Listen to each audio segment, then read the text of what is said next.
Salut, c'est Elliot et bienvenue dans cette nouvelle vidéo. Alors en ce moment je suis à Dubaï et j'ai été contacté par un membre de ma formation qui est aussi à Dubaï. Donc on est allé déjeuner et après qu'il m'a un petit peu raconté son histoire, je pensais que ce serait vraiment super intéressant de l'interviewer aujourd'hui. Donc ça fait un petit peu plus de 10 mois qu'il est dans ma formation française Forex Pro Trader Programme et aujourd'hui il est capable de vivre du trading et gère un portefeuille de 100 000 $. Donc dans cette interview il va nous partager vraiment tout ce qui lui a permis d'arriver là où il en est aujourd'hui, mais aussi tous les obstacles qu'il a rencontrés, ses objectifs pour l'année 2021, même sa routine, la façon dont il organise ses journées. Donc je pense vraiment que cette vidéo va être très utile pour toutes les personnes qui souhaiteraient se lancer dans le trading et aimeraient voir un petit peu ce qui est possible, ou alors même des traders en fait qui tradent déjà et qui aimeraient vraiment avoir un aperçu. Comme d'habitude, si tu apprécies mes vidéos, n'oublie pas d'aller t'abonner. Et sur ce, on commence l'interview avec un de mes élèves de la formation. Tchuss. Salut Arthur, bienvenue à Dubaï. Arthur était là pour quelques temps. Du coup, je pense qu'on va commencer cette interview par te présenter, qui tu es, qu'est-ce que tu fais, où tu vis, etc. Je m'appelle Arthur, donc j'ai 22 ans. Je suis belge mais je vis à Bordeaux. Je me suis installé à Bordeaux il y a 3 ans de base pour mes études. Ouais. Aujourd'hui parce que ça me plaît et puis la fin d'année je verrai où je vais, je sais pas encore. Et voilà, donc je fais du trading et j'ai aussi une agence digitale basée du coup en France. Ok. Et on a des clients un peu dans toute l'Europe. Donc voilà. D'accord, ok, ça va lourd. Et du coup, ça fait combien de temps à peu près que tu trades maintenant? Et puis, parce que tu as dit que du coup tu faisais ça en ce moment. Du coup, non, ça fait plus de 3 ans et demi plus ou moins que maintenant je me suis vraiment intéressé au trading. Ok. Ça fait, on va dire, 6 mois que j'ai une rentabilité derrière et ça va faire 10 mois maintenant que j'ai fait ta formation. Et du coup, j'ai fait aussi 2 autres formations d'américains avant. Ok. Et voilà, mais ta formation m'a vraiment aidé à apprendre de mes erreurs, à me focaliser sur ce qui marche, etc. Okay. Et du coup, pourquoi finalement dans tous les business models qui existent, toutes les différentes opportunités, pourquoi tu as choisi le trading, le forex? Pourquoi tu t'es spécialisé dans le forex, le trading, etc. Qu'est-ce qui t'a attiré La liberté financière, mais aussi de pouvoir voyager, travailler de où on veut, quand on veut. Donc voilà, donc le trading c'est vraiment pour cet aspect-là. Ouais.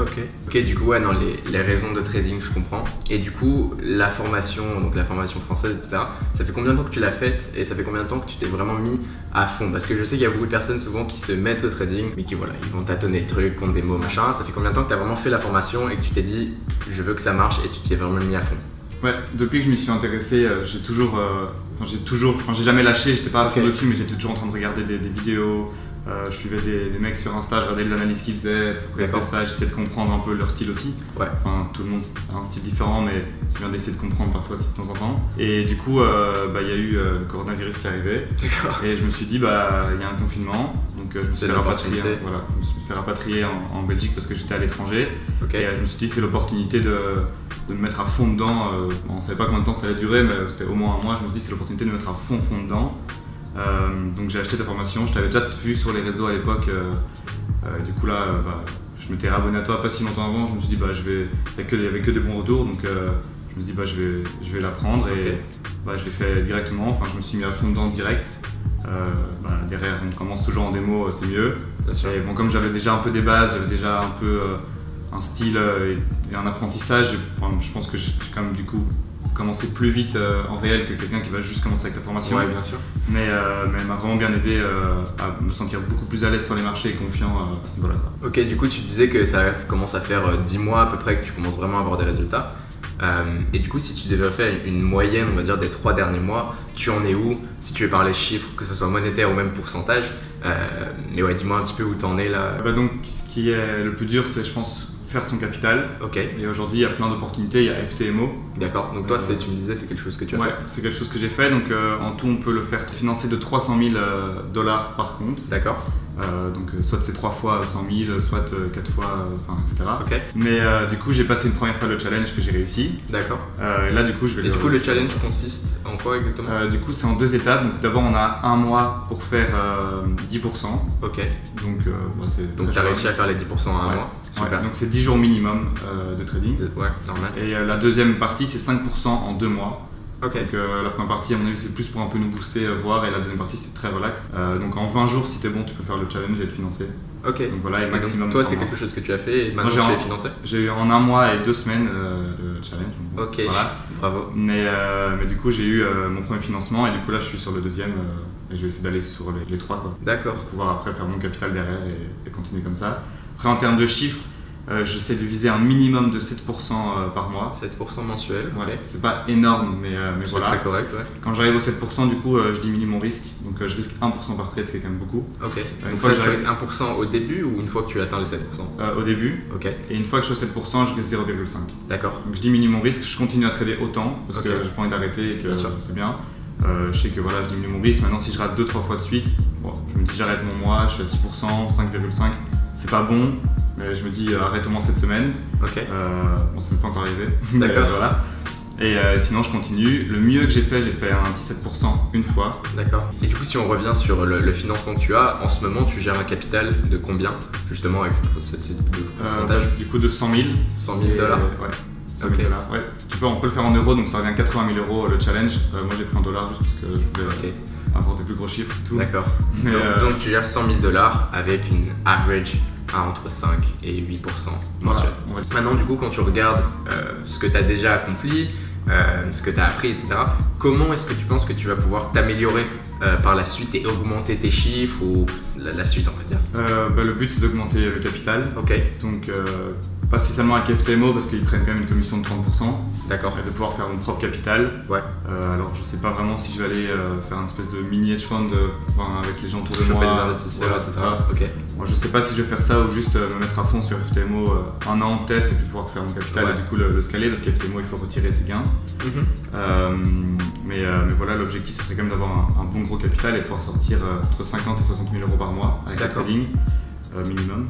Ouais. Du coup, je vais augmenter mon capital le plus possible pour pouvoir y arriver à mon objectif. Donc maintenant, on va plus parler du côté trading. Okay. C'est quoi les time frames vraiment que tu utilises? Je sais que c'est une question qu'on a tout le temps. C'est quel time frame tu utilises principalement et c'est quoi tes paires favorites? Je sais, on en avait un peu parlé, mais... Ouais. En time frame, je fais très rarement du daily. Mais je commence en H4, je vais en H2, H1, puis en 30 minutes, 15 minutes. Je prends mes entrées entre 30 et 15 minutes. Okay. Mais en fait, je commence en H4 et je divise par 2 à chaque fois. D'accord. C'est juste pour avoir une bonne vue d'ensemble au début parce que c'était un problème que j'avais au début, c'est que je regardais trop en petit time frame et moi j'arrivais pas bien. Tu voyais pas en fait la globalité voilà, du truc. Et au début, ça me posait. Du coup, je me prenais beaucoup de stop loss. Et je comprenais pas pourquoi et puis maintenant ça marche beaucoup mieux. Et en termes de paires du coup sur lesquelles tu es le plus à l'aise? Les paires en yen, JPY, parce qu'elles sont plus volatiles, elles vont beaucoup plus, c'est plus agréable. Le NSD CAD aussi. Oui. Euro USD parfois. Enfin, je l'ai toujours ouvert sur un écran mais je rentre pas souvent dedans. C'est juste pour la voir comme ça. Ouais. Voilà. C'est la paire avec le plus de volume donc Et le gold aussi de temps en temps. D'accord. Ok, ouais, non, le yen, je comprends totalement. On en parlait hier justement. C'est vrai que le yen, c'est une de mes paires favorites. Enfin, tout ce qui est Aussie yen, Kiwi yen, Euro yen, Dollar yen, etc. Parce que c'est vrai que tu vas avoir tendance à avoir ces petits ranges et ces explosions qui vont tendance à durer. Et c'est pas forcément des trades où tu vas avoir des hit rates qui vont être hauts, mais des risk to reward qui vont être très bons. Ouais. Et donc c'est là où tu peux vraiment faire des trucs cool. Donc maintenant, une question un peu cliché, mais tu dirais que ça a été quoi le secret en vrai de ta réussite? Et on va dire ce qui t'a permis d'arriver là, contrairement à d'autres personnes qui n'ont peut-être pas forcément réussi ou qui sont toujours en train d'essayer d'apprendre. Je pense déjà qu'il y a le mindset qui joue, que ce soit dans le trading, dans le e-commerce ou autre chose, tu as toujours des gens qui vont vraiment avoir la détermination d'apprendre et de comprendre, et d'autres qui vont juste essayer sans spécialement chercher à comprendre ou à vouloir réellement. Bien sûr. Et qui n'ont pas d'objectif derrière et c'est dur de vraiment se focaliser et d'apprendre quelque chose, je pense, si tu n'as pas une vision long terme qui peut suivre. Voilà, moi j'ai accroché avec le trading, j'ai tout donné et quand j'avais des échecs, j'ai pas arrêté, je me suis dit pourquoi ça n'a pas marché et j'ai tout fait pour comprendre. Après parfois on se dit j'ai compris et c'est toujours pas ça. D'accord. Faut pas. Moi j'ai jamais abandonné que ce soit ça avec l'agence, j'ai fait du e-commerce aussi. Même si j'avais des échecs, ça m'a jamais bloqué sur rien. D'accord. Donc je pense que ça joue aussi beaucoup sur la réussite. D'accord. Et tu avais tendance à vraiment journaler tes trades, vraiment regarder tes erreurs précisément, ou alors juste trader au jour le jour, s'il y avait des pertes, c'était pas grave et juste tu continuais? Encore aujourd'hui, et depuis le début je fais ça, donc je trade du lundi au vendredi, et je profite du week-end pour analyser tout ce que j'ai fait. D'accord, donc tu reviens sur toutes tes pertes, tes gains, etc. C'est ça. Ok, et du coup justement, donc tu disais les choses qui t'ont permis d'y arriver, et ce serait quoi vraiment les premiers obstacles qui sont survenus, qui t'ont un petit peu freiné au début ou des choses comme ça? Alors déjà au tout début c'était quand même les chiffres, faut pas avoir la peur de l'argent ou sacraliser l'argent à fond. Bien sûr. Donc ça je pense que c'est important. Maintenant, les obstacles que j'avais au début on comprend jamais, on a toujours peur un peu de prendre des trades, de rentrer. On se dit, j'ai des confluences qui vont dire que je dois acheter, puis j'en ai une qui va dire que je dois vendre, alors on n'ose pas trop passer à l'action. Ouais. C'est ça, il y a ça. Puis au début, je sais pas pourquoi, c'est trop bizarre, mais le mercredi, je prenais que des stop loss. Jamais le mercredi? Ouais. Ok. Alors pourquoi, je sais pas du tout. Et comment t'as remédié à ça? Et j'ai continué à trader plus le mercredi. Plus le mercredi? En fictif du coup, okay. En réel. Et aujourd'hui ça va, j'ai plus de problème le mercredi. D'accord. Mais alors pourquoi, je sais pas, et à mon avis je ne saurais jamais, mais vraiment le mercredi c'était pas une journée pour moi au début. Ok. Donc je savais que le mercredi je devais pas le faire en réel et le faire en fictif et comprendre pourquoi et voilà.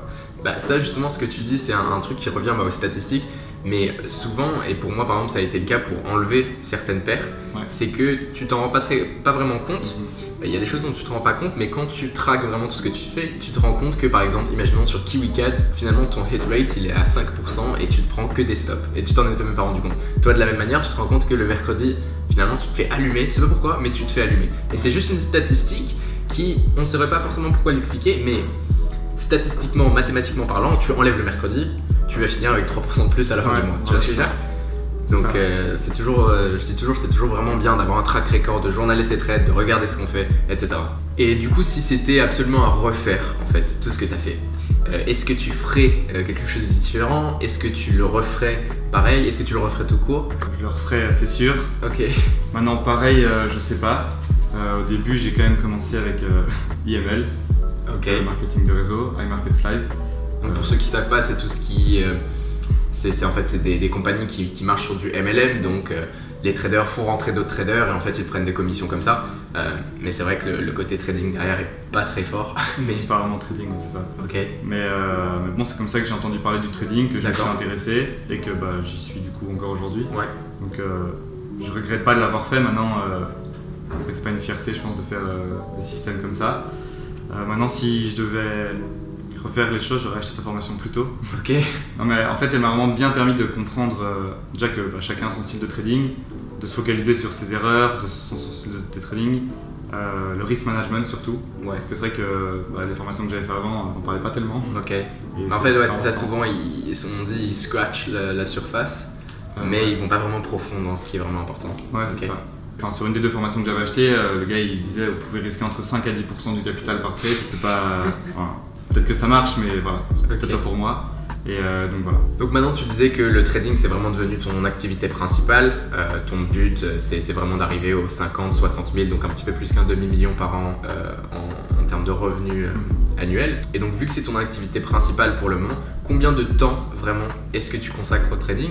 Et l'organisation de tes journées un petit peu, comment ça se passe? Le temps, je consacre tout le temps dont j'ai besoin pour le trading. Ce qui serait à peu près... En heure, je sais pas, mais bon, je me lève le matin entre 6h30 et 7h. D'accord. 7h30 parfois, enfin voilà, pas trop de... Mais voilà, je me lève, je mange tranquille, je prends une douche, puis je me mets devant mon ordinateur, je fais mes analyses. Et je quitte pas mon ordinateur après jusqu'à midi et demi. D'accord. Donc je suis vraiment devant. Maintenant, parfois, j'ai fini mes analyses, à part regarder, j'ai pas trop grand chose à faire. Donc je travaille sur mon agence, donc moi ça m'occupe quand j'ai pendant que les trades tournent, pendant que tu attends les setups. C'est ça. Maintenant je reste toujours dans mon ordi, allez, minimum jusqu'à 19h30, 20h quand même. D'accord. Même si déjà vers 17h30, 18h, la volatilité descend en général un peu. Mais pour rester devant et être sûr de bien pouvoir manager tous mes trades correctement. Et je fais ça du lundi au vendredi. Enfin, en général, le vendredi, je prends pas de nouvelles positions. D'accord. Je manage celles, si j'en ai pris le jeudi, le mercredi, etc. Je les manage, mais j'en prends pas de nouvelles le vendredi. Comme tu disais, tu trades sur du 15 minutes en exécution majoritairement, donc c'est vrai que si tu prends des trades le vendredi, généralement il va falloir que tu les closes le vendredi soir aussi, c'est pas fou. Okay. Donc je prends, à part si vraiment il y a une bonne cassure, quelque chose qui peut aller très vite, moi je vais le prendre, mais ça reste très rare. Je préfère pas prendre le risque après d'avoir une mauvaise surprise le dimanche soir quand ça arrive. Ok, ouais. Et est-ce que tu utilises beaucoup des alertes, des choses comme ça, ou alors tu attends vraiment que chaque setup play out devant tes yeux? Ouais, j'attends devant mes yeux. D'accord. Je n'utilise pas du tout les sell stop, etc. Ok. Parce que j'arrive pas à aimer. D'accord. Parce que j'ai besoin d'avoir devant mes yeux, parce que je me dis toujours peut-être qu'il y aura un truc qui va changer, etc. Et je peux pas le faire vraiment bien. Donc ouais. Je fais toujours des ordres pas mal. Ok, donc tu passes vraiment quand même pas mal de temps. Ouais. Ok, c'est cool. Et du coup là maintenant si on regarde, on vient juste de finir le mois de janvier 2021. Quels seraient tes objectifs 2021, que ça soit au niveau personnel, au niveau business, au niveau trading, un petit peu? Mon capital, améliorer aussi mes performances. D'accord. J'aimerais bien passer sur entre 10 et 15% en moyenne. D'accord, ok. Je pense que c'est faisable encore, vu que je risque quand même 1%. Continuer à pouvoir voyager pendant les confinements. D'accord, voyager pendant les confinements.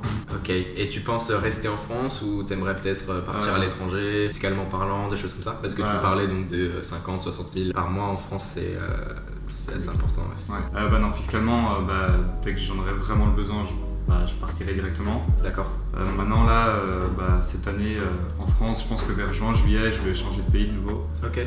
Maintenant, je suis très envie d'aller en Australie. D'accord. Frontières fermées, donc je sais pas encore où je vais aller.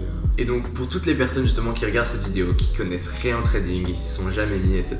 Ce serait quoi vraiment un conseil que tu aurais en tant que personne qui a un petit peu réussi à faire quelque chose et qui, on va dire, dans le début de la grande montée?